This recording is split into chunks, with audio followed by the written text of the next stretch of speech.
recently in the news. You gave a speech down at Baltimore, the Baltimore Con. Yeah, that went well. Keynote speech. Yeah. For those of us who didn't see it, could you give a quick recap of sort of the high points and the... The quick recap was they wanted me to be the keynote speaker for the Harvey Awards.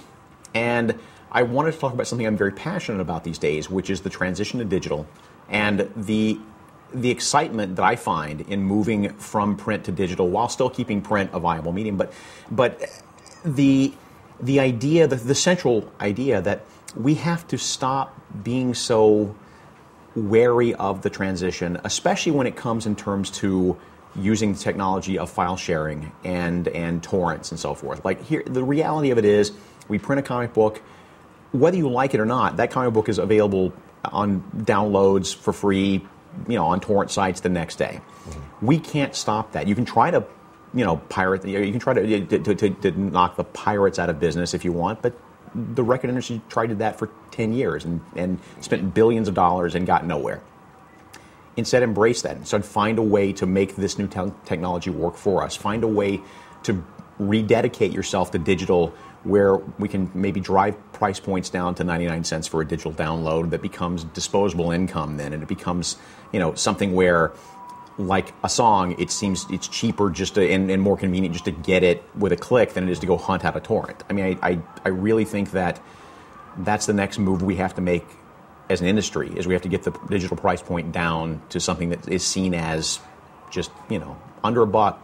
People pay under a buck or something. And so in the room, everyone just burst into cheering and everything was fantastic. Everybody, I was carried out on people's shoulders and stuff. It did not go. Now, first off, I was a little nervous. Now, I am a reasonably articulate human being. I am pretty good off the cuff. But in this particular case, I thought, I've been talking about this stuff for a long time to my friends, and I'm real passionate about it. But there's a huge difference between saying this to you guys, no offense, and getting up there and suddenly Walt Simonson and Jerry Robinson and Denny O'Neil are looking up at you going, hey, what do you got, kid? What's your advice? And I just started to choke up a little bit, and I kind of veered off a little bit too far to the left, and I tried to recover, and it went badly, and, it didn't go well. But the reaction afterwards. You know what? The reaction, there was negative reaction afterwards. There were a lot of creators, all that some guys heard was, we endorse piracy and people should steal from us.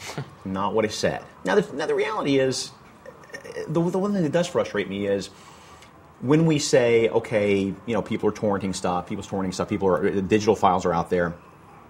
Everyone's first response is, okay, then how do I get paid for it? Well, then if they want my work, then pay for it. And I understand that. I understand we have to pay people. I understand we have to earn a living. I understand I have to earn a living. But the thing that frustrated me in that room was, especially in this economic time, it's understandable. The fear of, oh my God, somebody's taking something off somebody's taking food away from our kids. The fear of that is something we have to overcome. And we can't be ruled by that fear, because the thing that is getting lost in this is that, down the street at the poetry convention, no one was giving a keynote speech about file sharing there. You know why? Because nobody cares. Yeah. Oh, I got to interview a bunch of poets. You got to go to New York Poet Con. Yeah. Nobody cares. But think as an artist, think for a split second before you get to the idea of, okay, yeah, but it means I'm not making any money off of it. Before you get to that, just take a second and realize that what this means is that there is an appetite for what we do that is enormous, and it is international. And there people are so hungry for this that if we can't find a way to sell it to them, they'll come find it anyway. That has value. That, as an artist, I know you can't live off that, but neither can it just be kind of completely. That's such a positive way to look at it, and dealing with the actual reality as opposed to being so negative and angry. The bottom line is, I've been doing this for 25 years, and I almost 30, and I'm not willing to enter my fourth decade in this industry scared. I don't want to be afraid. I want to embrace this new stuff, and I want to be at the vanguard of guys who are looking at all the possibilities. Man, I'm getting so much heat for this, but this is the kind of stuff you live for. Ultimately, if some guy in Waukegan, Illinois, East Waukegan, Illinois, illegally downloads a copy of Incorruptible or something, or Irredeemable, I mean, yes, it means less money out of my pocket. It means less money out of Boom's pocket in the short term. But there's every chance that since there's not a comic book store within 800 miles of that guy, he's never even heard of it before. Mm-hmm. So there's trade-offs. You can't just look at it as a lost sale. New York, Chicago, New York State, Chicago, Texas, California. I don't know the statistics, but I'd be willing to bet you that 60% of the comic book stores in America are in those 4 locations, and the other 40% have to share everybody else. In Mississippi, there's not one comic book store between Jackson, which is at the tail end of the state, and Memphis. So I don't want guys illegally downloading my comics in a perfect world, but this isn't a perfect world. And a lot of times what I'm finding is guys are downloading stuff and then saying, look, I didn't even know this existed. This is awesome. Where's the trade paperback so I can have something I can hold? Where's a comic so I can have something signed at a convention? This is part of the trade-off. It's tough. A lot of the older creators, in particular, they just hear download. They hear piracy and they just freak out and they come after. Then at least one of them came after me with a pitchfork, and it was it was a screaming. I wasn't screaming match because I didn't scream back. I was just sort of like, you've been my hero since I was 6, and now you're yelling at me. But it's okay. We made nice. We hugged and kissed and hugged it out later. It was all good. Another thing you said in that speech, not to keep focusing on it, but you said you had some ideas, some plans, and we're a couple of weeks later. Right. So how's that going? No, they're going really.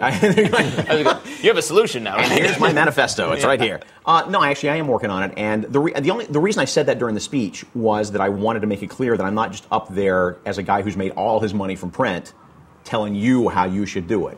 I'm willing to walk the walk, and I've had a lot of ideas about how we monetize this in such a way where it's fair to the readers, but also there's a way to pay the creative people. And hopefully within the next couple of weeks, I will be rolling out some of that stuff, and we'll see. I mean, it may fly, it may flop, it may be the solution we need, it may not be the solution we need, but I don't care. What I care about is I'll share those ideas whether they flop or they fly, and then hopefully the next guy will come along, and the next guy after that. Just being here at this conference, the ICV2 guys sponsored a digital and print seminar on Thursday before the show. And just the exchange of ideas in that room. Alex DeCampi, who is doing Valentine, an online comic, and she's a protege of Warren Ellis to some degree, and Warren with Freak Angels, and what he has been able to do with doing free online stuff that has been turned into a trade paperback that is a revenue stream. There's all different kind of models, and I'm excited about getting in there and rolling up my sleeves and figuring out how we're going to make this work.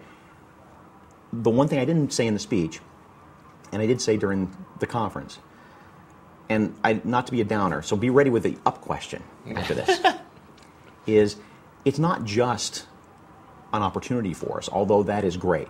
It's also a necessity, and I'll tell you why. Because once you start getting into the print runs of, 2,500 to 3,000 copies, whatever, which, a lot of companies are hitting on brand new material, that's kind of a successful print run in comics at this point.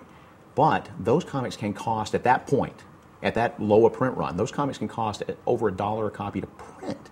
Mm-hmm. Just to print. Now, if I'm selling a $4 comic to Diamond, and they give me 40% as a publisher, then I get $1.60.